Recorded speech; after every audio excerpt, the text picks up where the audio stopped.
大家好，今天开箱一个 Insta360 Ace 运动相机，它的包装呢大概就长这个样子。我们现在打开看一下，这个就是本体了。那么它这侧边有两个红色的按钮，我们按下去之后就可以掀开这个屏幕，它最多可以这样180度这样，也可以这样。也可以这样去使用。然后我现在合上，这个是开机按钮，我们按一下就会开机。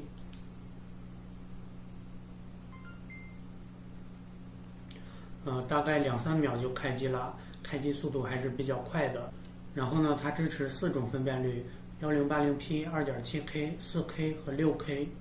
在这之前我有做过一个测试，我把1080P、2.7K 和4K这3个画质的30帧和60帧模式分别拍了一个30分钟的视频，然后我们可以查看右边的表格。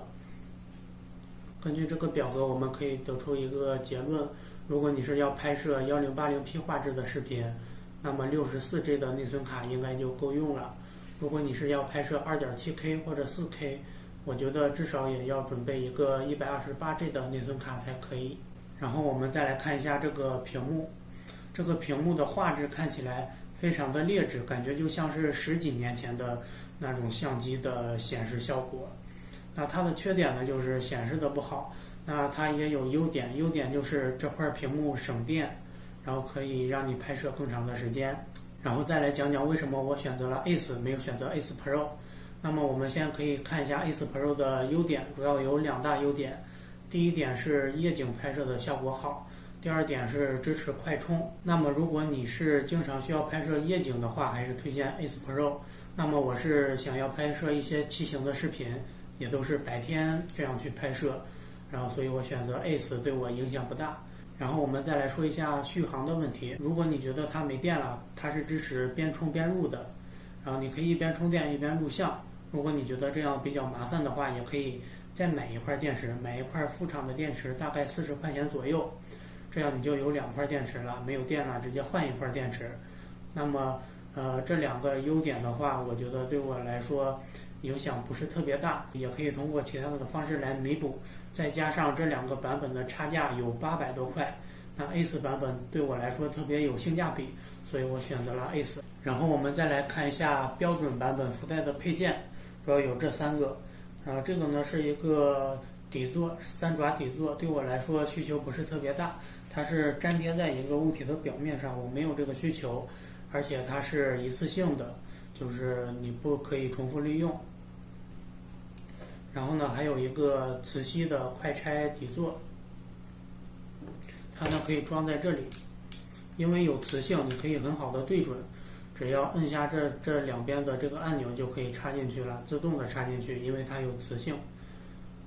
如果要拔出来的话，也是按住然后拔出来，力气需要大一些，因为它这个磁性还蛮大的。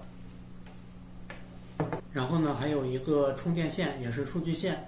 一开始呢，我直接用手机的充电线给它充电，但昨天在导数据的时候发现，往电脑里面导数据必须要用官方的这根线。